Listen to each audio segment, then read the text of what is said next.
आज का वीडियो बहुत ही ज़्यादा महत्वपूर्ण है, विशेषकर उन आत्माओं के लिए जो आत्माएं अभी नई नई सतगुरु रामपाल जी के सत भक्ति मार्ग से जुड़ी हैं, और उन आत्माओं के लिए भी विशेष है जो आत्माएं काफ़ी लंबे समय से सतगुरु रामपाल जी की शरण में आकर सत भक्ति कर रही हैं, लेकिन बीच बीच में काल प्रेरणा से कुछ काल के दूत उन आत्माओं को तोड़ने का भरपूर प्रयास करते हैं। और जिन आत्माओं को अभी ज्ञान अच्छे से समझ में नहीं आया होता है, जो आत्माएं अच्छे से तत्व ज्ञान को आधार नहीं बना पाई होती हैं, वे आत्माएं थोड़ा बहुत उस षड्यंत्र में फंस जाती हैं। तो भाई और बहनों, आज का हमारा जो वीडियो है वो उन्हीं पॉइंटों को लेकर है, उन्हीं विशेष पॉइंटों को लेकर है, जिन पॉइंटों को लेकर काल प्रेरणा से काल के द्वारा पृथ्वी पर भेजे गए दूत परमेश्वर की आत्माओं को झटका देते रहते हैं। और भाई और बहनों, कबीर परमेश्वर जी की वाणी है कि बीजक की बाता कहें बीजक नाही हाथ, पृथ्वी डुबोवन उतरे ये कर कर मीठी बात। यानी ज्ञान इनके पास में है नहीं, समाधान इनके पास कोई है नहीं, और जबरदस्ती अपने कर्म फोड़ने के लिए काल प्रेरणा से परमेश्वर की आत्माओं को डगमग करते रहते हैं, अर्थों का अनर्थ करके। भाई और बहनों, कॉमन सेंस की बात है, और ये बातें सतगुरु रामपाल जी परमेश्वर जी के पंथ से जुड़ी हुई आत्माओं को अपने जहन में बैठा लेनी चाहिए, क्योंकि सृष्टि रचना का वास्तविक ज्ञान यदि वर्तमान में धरती पर प्रकट होकर किसी ने किसी को दिया है तो केवल सतगुरु रामपाल जी परमेश्वर जी ने आप और हम आत्माओं को दिया है। क्योंकि सृष्टि रचना का ज्ञान वो कबीर परमात्मा सतलोक से चलकर स्वयं ही प्रदान कर सकता है। 21 ब्रह्मांड का कोई भी प्राणी, जिन प्राणियों में ब्रह्मा विष्णु महेश से लेकर 33 करोड़ देवी देवता, 12 करोड़ ब्राह्मण, 9 नाथ 84 सिद्ध, स्वयं ब्रह्मा विष्णु महेश, काल और दुर्गा, ये सभी जीव संज्ञा में है। तो जीव श्रेणी का कोई भी प्राणी, चाहे वो काल हो चाहे एक 2 कोड़ी का जीव हो, सृष्टि रचना का यथार्थ ज्ञान नहीं बता सकता है। सृष्टि रचना का यथार्थ ज्ञान केवल वही महापुरुष बता सकता है, समझा सकता है, जिसने स्वयं सृष्टि की रचना की हो। अन्य केवल सुनी सुनाई बातों के आधार पर डींग ही मारेंगे, और डींग मारने से जीव का आत्म कल्याण नहीं हो सकता है। तो परमेश्वर कहते हैं कि बीजक की बाता कहें बीजक नाही हाथ, और पृथ्वी डुबोवन उतरे ये कर कर मीठी बात। ये पूर्व निर्धारित था, और काल को भी इस बात का पता था कि वो कबीर परमात्मा या उसका कोई संत धरती पर आएगा, क्योंकि कबीर परमेश्वर को अपनी आत्माओं की चिंता है। जब वो परमात्मा अपनी आत्माओं को दुखी देखता है तो इस काल के लोक में स्वयं ही गति करके सतलोक से चलकर उनके आत्म कल्याण के लिए आता है।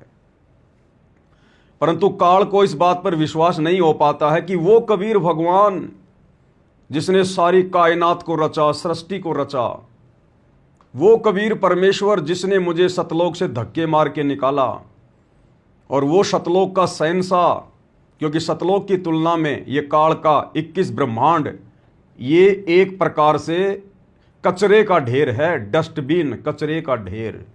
तो काल भी विश्वास नहीं कर पाता है कि स्वयं वो कबीर भगवान भी यहां आ सकता है।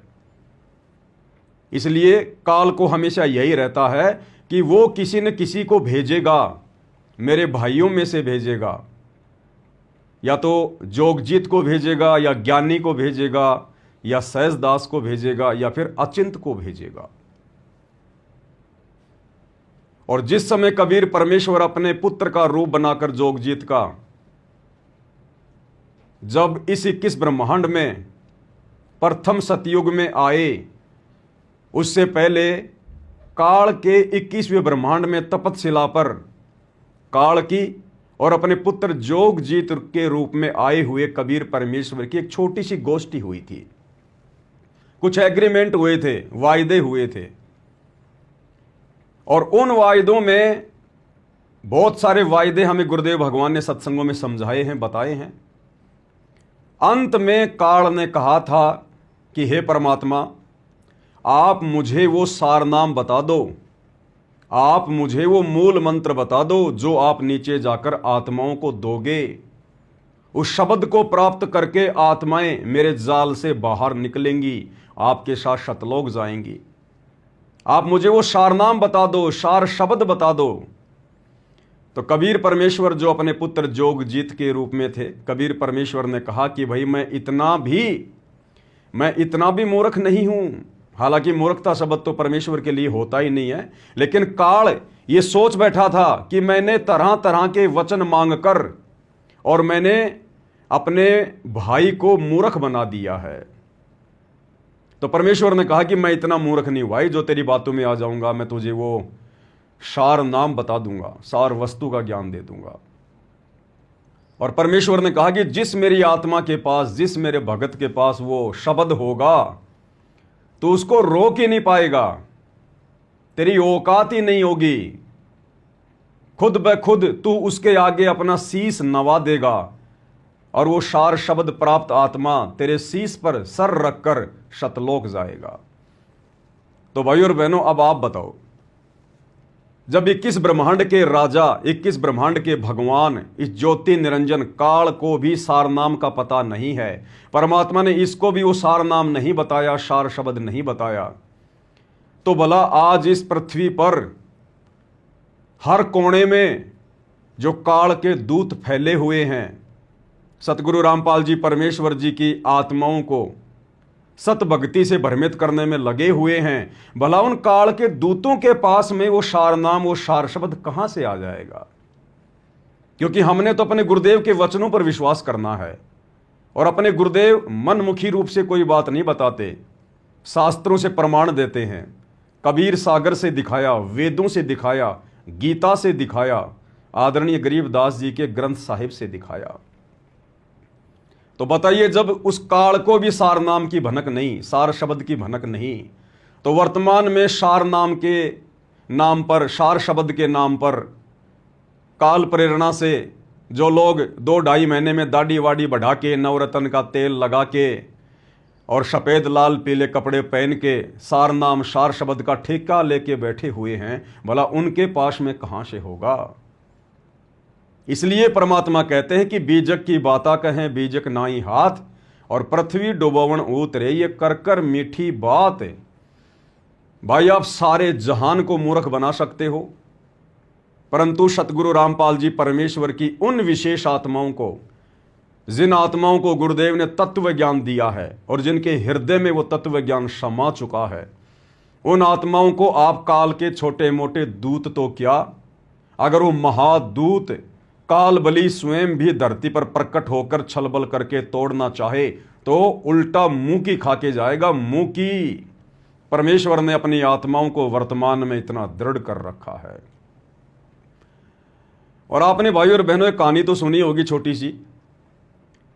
एक समय एक मादा कौवा अपने छोटे से बच्चे को बोली कि बेटा देख, और किसी से डरने की ज़रूरत नहीं है, किसी से भी घबराने की ज़रूरत नहीं है, क्योंकि वैसे ही अपन लोग जो है वो कौवे की प्रजाति में पैदा हैं।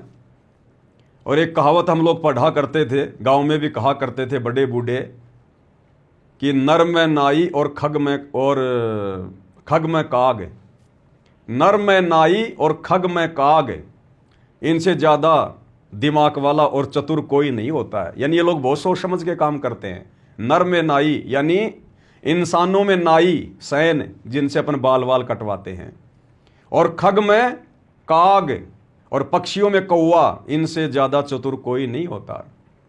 लेकिन बेटा एक जीव ऐसा है, उससे बहुत विशेष तौर पर सावधानी बरतने की जरूरत है, बहुत सावधानी बरतने की जरूरत है। तो उस मादा कौवे के बच्चे ने कहा कि माँ वो कौन है? बोला बेटा वो काली खोपड़ी वाला इंसान इंसान, आदमी, बेटा उससे बहुत सावधान होने की जरूरत है। वो बड़े छलबल से मारता है, बड़े धोखे से मारता है, बेटा 84 लाख योनियों में कोई भी धोखाधड़ी नहीं करता, कोई भी छलबल नहीं करता, कोई भी विश्वासघात नहीं करता। केवल ये मनुष्य ही है जो छलबल करता है, विश्वासघात करता है, धोखाधड़ी जो है वो करता है। अन्यथा एक मच्छर भी पहले चेतावनी देता है कान में आके कि भैया मैं काटने वाला हूं, और इंसान पीठ पीछे छुर्रा घोंप देता है। तो बोला मां मैं उसको कैसे पहचानूंगा, कैसे पहचानूंगा मैं उसको? तो उसने कहा कि बेटा जब वो आए और यदि वो जरा सा नीचे झुके तो तू समझ जाना वो पत्थर उठा रहा है तुझे मारने के लिए। अगर वो तुझे आता दिखाई दे और अगर नीचे झुकता हुआ दिखाई दे तो समझ जाना कि वो पत्थर उठा रहा है, उसी समय तू उड़ लेना। तो उस कौवे के बच्चे ने कहा कि मां अगर वो पहले से हाथ में अगर वो पत्थर लेके आ रहा है तो, अगर वो पहले से हाथ में पत्थर लेके आ रहा होगा तो क्या करूं? तो उस मादा कौवे ने कहा कि बेटा तू कभी जिंदगी में धोखा नहीं खा सकता। जब तू इतना एडवांस चल रहा है, तू इतना एडवांस चल रहा है, इतना एडवांस तू दिमाग लगा रहा है, तू कभी जिंदगी में धोखा नहीं खा सकता। तो भाई और बहनों ध्यान रखना, हर पक्षी को आप जी जो है पत्थर मार सकते हो, लेकिन एक कौवा अगर जरा सा भी अगर आपने कोई हरकत की तुरंत उड़ के दौड़ लेगा वो, तुरंत उड़ के।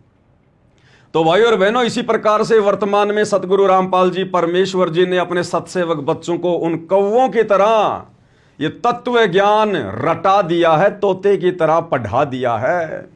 दुनिया धोखा खा सकती है, अन्य संतों के भगत धोखा खा सकते हैं, लेकिन सतगुरु रामपाल जी परमेश्वर जी की विशेष आत्माएं जिनके हृदय में उनका तत्व ज्ञान समा चुका है, उन आत्माओं को तो कालबली भी धोखा नहीं दे सकता, कालबली भी। और जो कुछ एक आत्माएं जो भ्रमित हो रही हैं भाई और बहनों, वो कचरा है, कचरा। और उस कचरे को अपने मिशन से बाहर निकालने के लिए ही तो सतगुरु रामपाल जी परमेश्वर वर्तमान में सन 2014 बरवाला कांड के बाद से हिसार जेल में बैठकर लीला कर रहे हैं।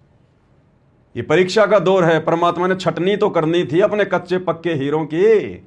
तो जो कबाड़ है, जो कचरा है, जो उनके मिशन में उनके किसी काम का नहीं है, उस कचरे को परमात्मा किसी न किसी बहाने अपने मिशन से हिसार जेल से बाहर आने से पहले पहले बाहर कर देगा, निकाल देगा। तो जितनी भी आत्माएं सतगुरु रामपाल जी के सत मिशन को छोड़कर, सत भक्ति पंथ को छोड़कर दूसरे पंथों में, दूसरे संतों के चक्कर में उनकी उआबाई के ऊपर आकर्षित होकर वे लोग जो अर्थों का अनर्थ करके वाणियां सुना रहे हैं, उनकी उस वाक पटुता के ऊपर आकर्षित होकर जो लोग सतगुरु रामपाल जी के पंथ को छोड़ रहे हैं, वो तो कचरा हैं, कचरा। उनको तो वैसे भी परमात्मा ने बाहर निकालना था। लेकिन कुछ एक भगत आत्माएं जो नई नई सतगुरु रामपाल जी के पंथ से जुड़ती हैं, उन आत्माओं के लिए हमने वीडियो बनाने जरूर होते हैं, क्योंकि वो भाई बहन समझें। और क्योंकि जब तक ज्ञान पूरा नहीं होता है तब तक कोई भी किसी को भ्रमित कर सकता है। स्वयं कबीर परमात्मा कहते हैं कि ज्ञान संपूर्ण हुआ नहीं, हृदय नहीं छिदाए, और देखा देखी भक्ति का रंग नहीं ठहराए।